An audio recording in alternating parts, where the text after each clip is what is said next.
Okay, let's talk about borrowing money. So if your corporation needs a lot of money, you could go down to the local bank, but there's only 3 or 4 local banks to talk to, and they can only handle so much. If you want to borrow a lot of money, you might issue bonds. That means you're borrowing money from the general public in denominations of $1,000. And since everyone in the general public is competing for your business, theoretically, you get a lower rate of interest. Okay, bond is just an IOU. The issuer is saying to the person that buys this bond, International Minerals and Chemical Corporation is saying to you, if you hold the bond, that they promise to pay you back $5,000 on May 1st, 2021. In the meantime, they'll pay you interest of 5.75%. So there's the issuer of the bond, the maturity date, the contract rate, and the face or par value. Bonds are usually sold in $1,000 denominations, so this is the same as 5 $1,000 bonds.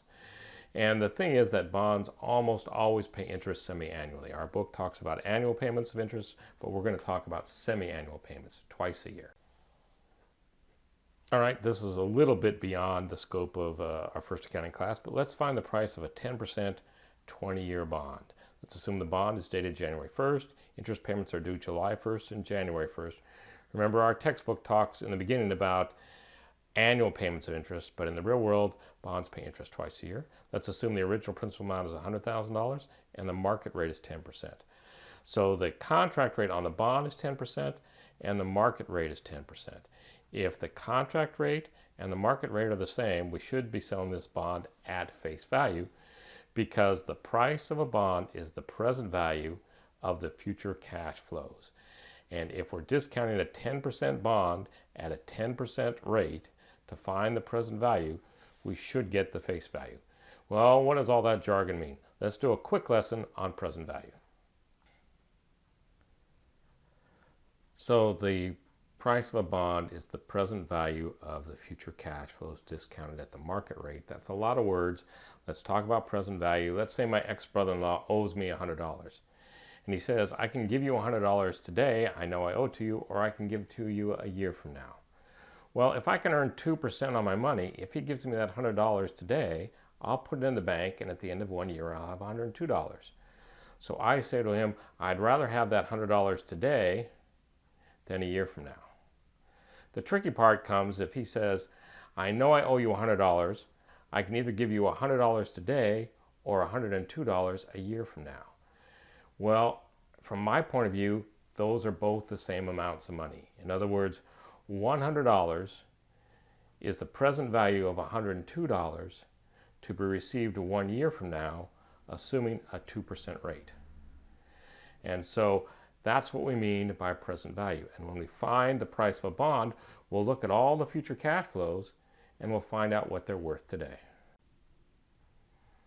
All right, just for the heck of it, let's find the price of that bond. We're going to find the present value, which means we're going to be in the third row of our financial calculator here, and we're going to find the PV. That stands for present value. We're going to hit second, FV, because we want to get to that menu up there above the FV key that says Clear Time Value Menu. This is the time value menu here.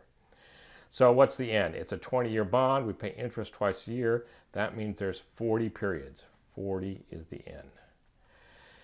The interest rate is 10%, but we're paying interest twice a year. So the interest rate per period is 5, half of 10%. PV is what we're going to solve for. How much is the payment? 10% times 100,000 would be $10,000, but we pay interest twice a year, so the payment must be $5,000. That's the payment. And then the future value, what's the principal? Well, we said the principal was $100,000. So we hit that. And now we hit compute PV, and it tells us we should pay $100,000 for that bond. We put in positive numbers, so the financial calculator gave us back an answer of a negative number. We should put out $100,000 to get those future cash flows. Okay, let's look at the journal entries. And again, these are going to be a little different than our book, because our book pretends like we pay interest only once a year. We're going to be more realistic and say that we pay interest twice a year. And we're going to say that we only do adjusting journal entries at the end of the year. We might make adjusting journal entries every month to accrue for interest expense, but let's just pretend like all we care about is getting the interest expense into the correct year. So we sell these bonds at face value. We just decided that the right price for these bonds is $100,000. Debit cash for $100,000. Credit bonds payable for $100,000. Cash is an asset. It increases with debits. And bonds payable is a liability account, a long-term liability account. So it increases with credits. 6 months goes by, and it's time to make that first interest payment. Now, we could have all along accrued for $833 of interest expense every month, but instead, remember, we just want to get our interest expense in the right year. So $100,000 times 10% is $10,000 of interest expense per year, but we pay interest twice a year in this example, so we pay half a year's interest on July 1st. Debit interest expense for $5,000, expense to debits, expense to debits, expense to debits, and credit cash for $5,000. Now for the only mildly interesting part of this example, we get to December 31st, and we've had the use of that money since July 1st and haven't paid any interest. So we owe another $5,000 in interest expense, but we're not going to write the check until January 1st, because remember our example said payments are due on July 1st and January 1st. So we've got to get that interest expense into the year at December 31st. So why don't you pause this video and see if you can create the journal entry to accrue for that interest expense as of December 31st. Good, I hope you got it. We already decided that $5,000 was the right amount for 6 months. $100,000 times 10% is $10,000. Since we pay interest twice a year, we divide that $10,000 in half to get 6 months worth of interest. Debit interest expense for $5,000. Expenses are debits, expenses are debits, expenses are debits.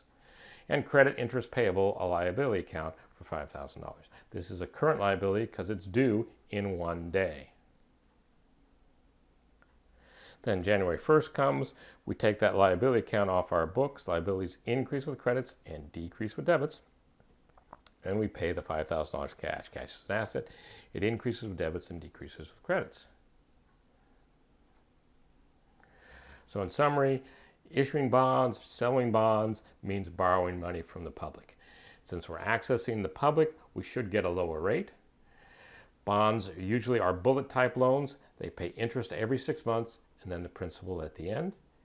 If the interest rate on the bond and the market rate for that bond are the same, we should be able to sell that bond at face value.